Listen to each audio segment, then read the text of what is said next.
प्रश्न बनता है कि मराठों ने सर्वप्रथम किसके अधीन कार्य कर प्रशासनिक अनुभव प्राप्त किए थे। प्रशासनिक अनुभव प्राप्त किए थे देवगिरी के यादवों के अधीन कार्य करके। Option A. मराठों के बर्गीगिरी यानी कि गोरिल्ला युद्ध प्रणाली छापामार जो युद्ध प्रणाली था, इस गुण का सबसे पहले और सबसे अधिक प्रयोग किसने किया था। सबसे पहले और सबसे अधिक प्रयोग मलिक अंबर ने, ऑप्शन मलिक अंबर ने किया था। नेक्स्ट वन है कि निम्नलिखित में से गोरिल्ला युद्ध का पथ प्रदर्शक कौन था। गोरिल्ला युद्ध का पथ प्रदर्शक कौन था। Option C Shivaji Maharaj. Shivaji Maharaj right answer है। शिवाजी महाराज के प्रशासन में पेशवा कहा जाता था। पेशवा किसे कहा जाता था, तो पेशवा कह सकते प्रधानमंत्री को, प्रधानमंत्री को पेशवा कहा जाता था, जो कि अष्टप्रधान में सबसे ऊंचा पद हुआ करता था ये पेशवा। चौथ क्या था, चौथ क्या था, तो चौथ ध्यान रखेंगे कि पड़ोसी राज्यों पर शिवाजी महाराज द्वारा लगाया गया भूमि जो कर था उसे चौथ के रूप में जाना जाता था। डी करेक्ट है। मराठा राज्य का दूसरा संस्थापक किसे माना जाता है। मराठा राज्य का दूसरा संस्थापक किसे माना जाता है, तो राइट आंसर है ऑप्शन बी बालाजी विश्वनाथ। बालाजी विश्वनाथ। शिवाजी महाराज ने मुगलों को किस संधि के द्वारा किलों को हस्तांतरित किया था। किलों को हस्तांतरित किया था पुरंदर की संधि। पुरंदर की संधि ये कब हुआ था, तो 22 जून, ठीक है 22 जून याद रखिएगा, 22 जून जो कि हम कह सकते हैं 1665 ईस्वी, 22 जून 1665 ईस्वी को, ठीक है ऑप्शन सी। पानीपत की तीसरी लड़ाई 1761 में हुई थी, किन के बीच हुई थी।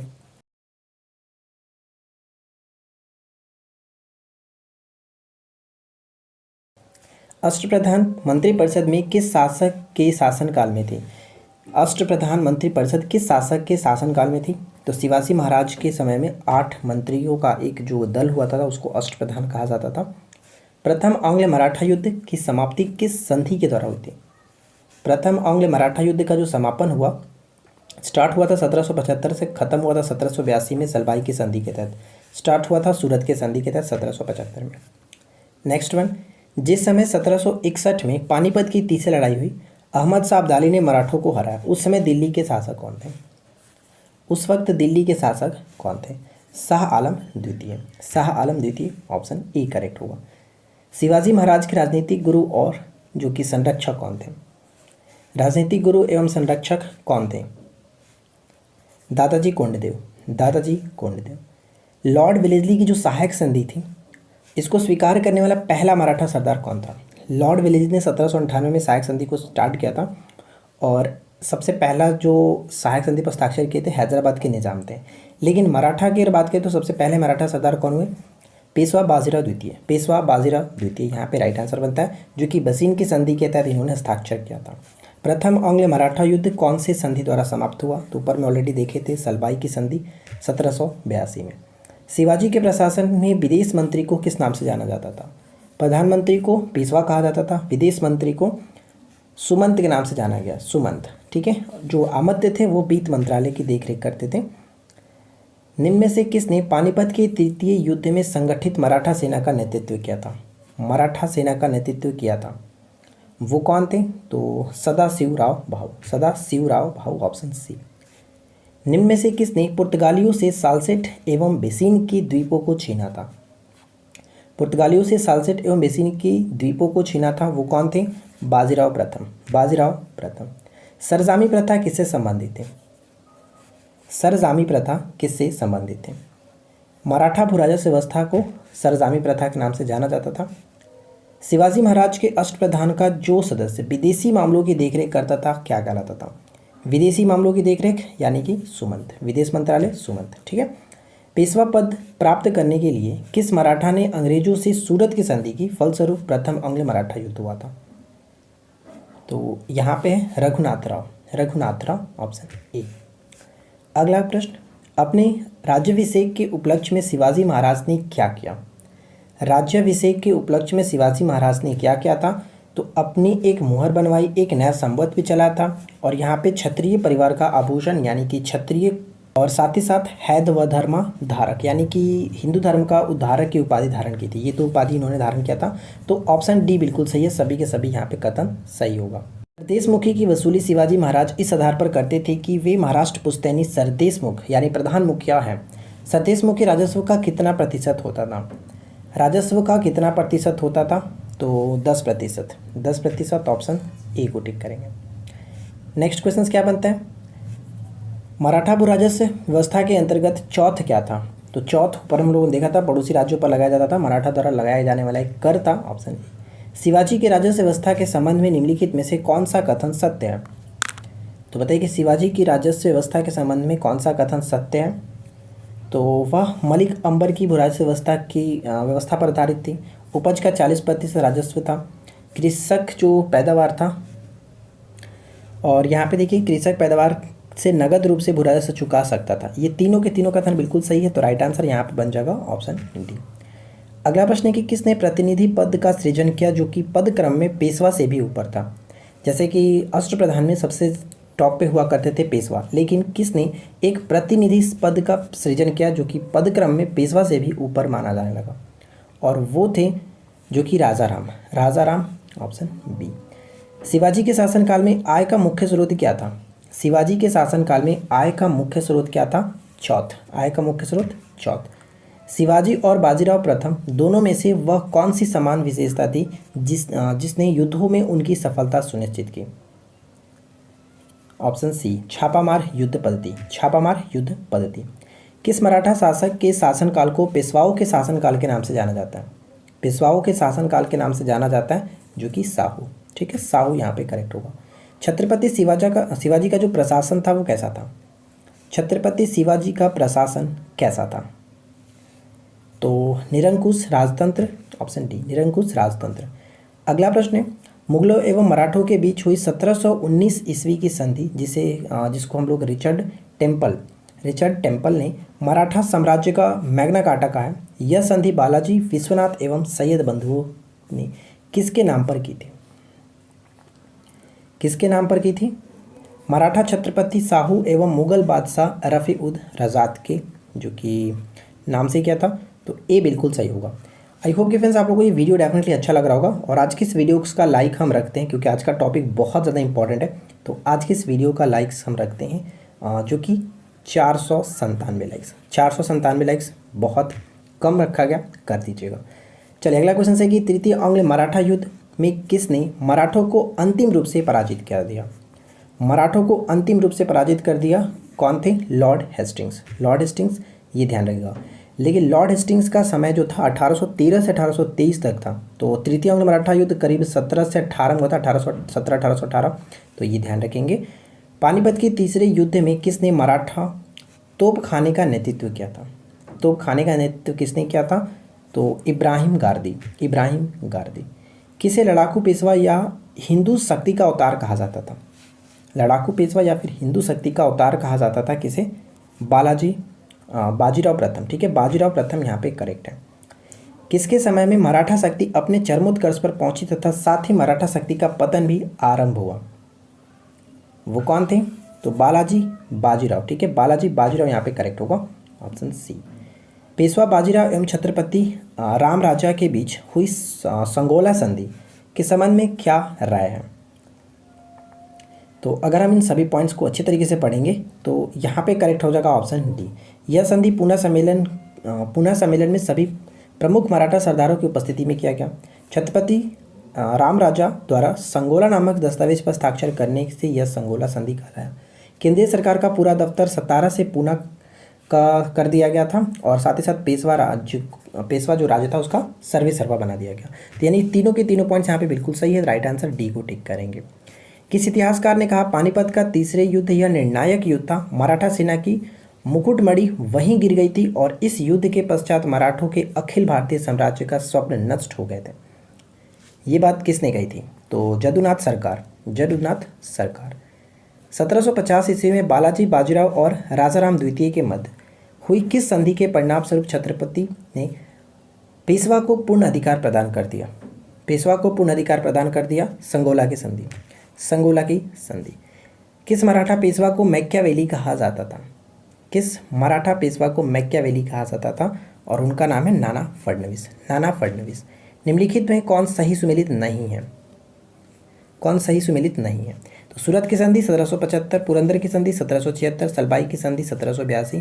तो उपरोक्त हम डी को टिक करेंगे, इनमें से कोई भी ऐसा नहीं है कि जो सुमेलित है, सभी के सभी बिल्कुल सही है। किसके समय में अष्टप्रधान परिषद का विघटन हो गया? अष्टप्रधान परिषद का विघटन हो गया था किसके समय में? संभाजी। किस मराठा सरदार ने सेना का गठन यूरोपीय ढंग से किया था? किस मराठा सरदार ने सेना का गठन यूरोपीय ढंग से किया था? Option A Mahadaji Scindia. Mahadaji Scindia option A. किसने कहा था कि मराठों का उदय आकस्मिक अग्निकांड की भांति हुआ है? देखिए फ्रेंड्स, यहाँ पे जो भी क्वेश्चंस आपके सामने रखा जा रहा है वो बहुत ज़्यादा इंपॉर्टेंट है। इनको एज इट इज़ आपको याद रखना है, क्योंकि एग्जाम्स में क्वेश्चंस बनेंगे तो सेम टू सेम आपको देखने को मिलेगा। तो बस इन सभी क्वेश्चंस को याद रखिए, जो टॉपिक दिया जा रहा है उन टॉपिक को अच्छे तरीके से कंप्लीट करने की कोशिश करिए। मराठों का उदय आकस्मिक अग्निकांड की तरह हुआ था। ये जो बात है हम कह सकते हैं ऑप्शन ए ग्रांट डफ। ग्रांट डफ ऑप्शन ए।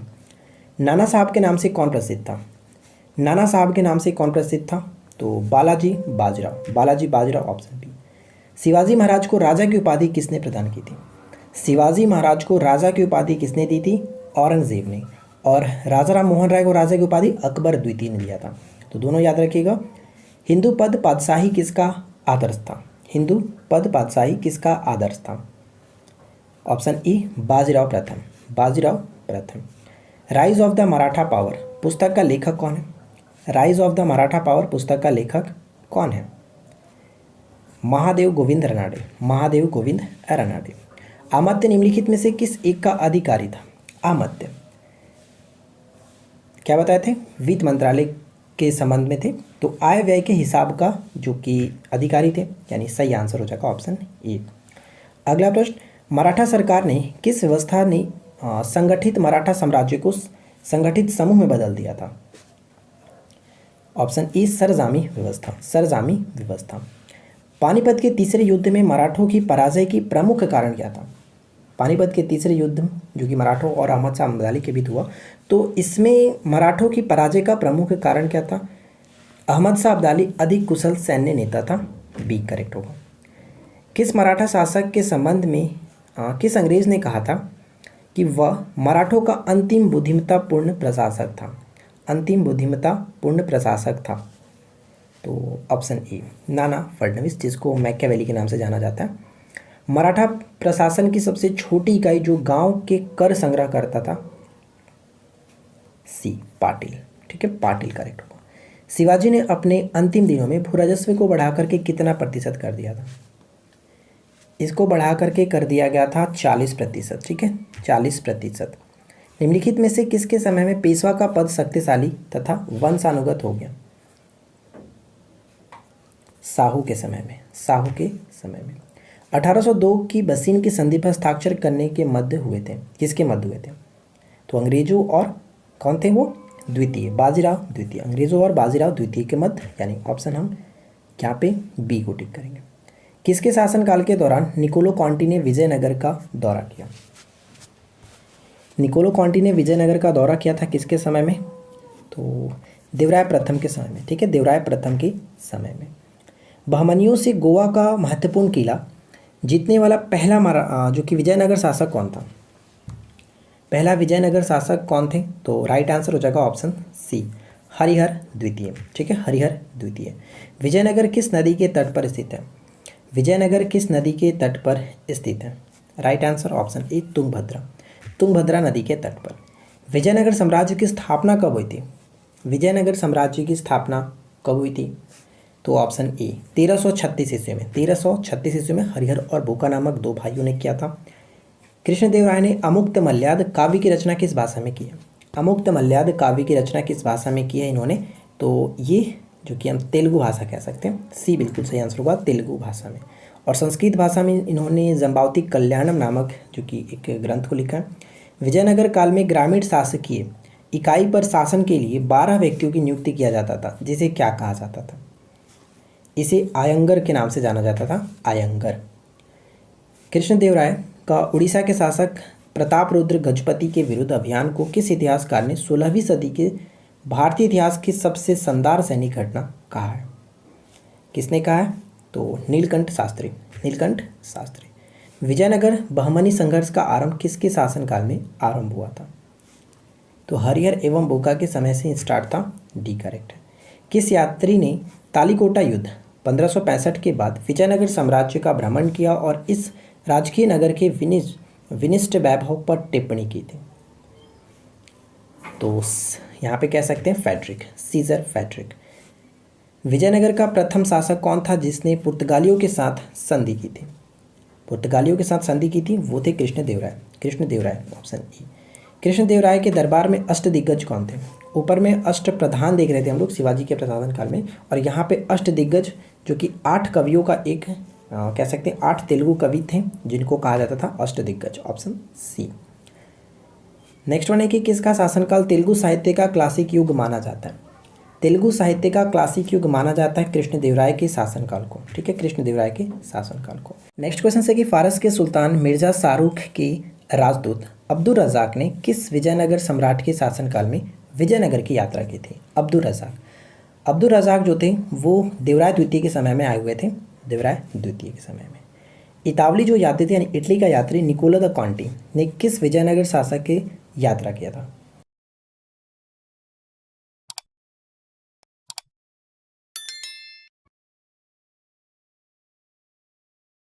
ठीक है, आगे बढ़ते हैं और यानी ऑप्शन बी होगा सही आंसर।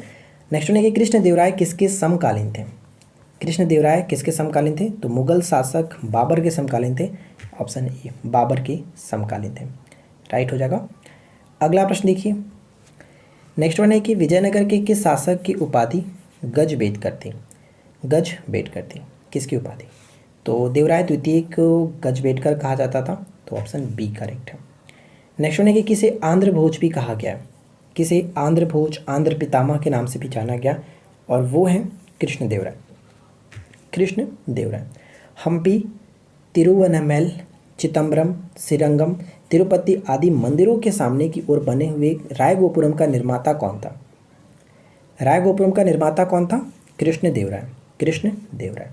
देखिए आज के इस वीडियो का आखिरी क्वेश्चन है कि प्रसिद्ध ऐतिहासिक स्थल हम्पी किस जिले में स्थित है? कर्नाटक के किस जिले में स्थित है? तो ऑप्शन बी बेल्लारी जिले में स्थित है। तो आशा करते हैं फ्रेंड्स कि ये दोनों टॉपिक से संबंधित जो भी क्वेश्चंस थे आपको अच्छी तरीके से क्लियर हो गए होंगे। एक बार आप पढ़ लीजिएगा बुक से और नोट से, तो आपका ये टॉपिक भी अच्छी तरीके से क्लियर हो जाएगा। तो आई होप कि वीडियो अच्छा लगा होगा। वीडियो अच्छा लगा तो वीडियो को लाइक ज़रूर करें, जो भी आपको एम दिया गया, टारगेट जो रखा गया, लाइक को कर दीजिएगा। चैनल को सब्सक्राइब करके नोटिफिकेशन बेल आइकन को ऑल पे सेट रखिए ताकि आने वाले कोई वीडियो आप मिस ना कर पाए। चलिए मिलते हैं हम नेक्स्ट क्लास में। Thanks for watching, keep learning, have a good day.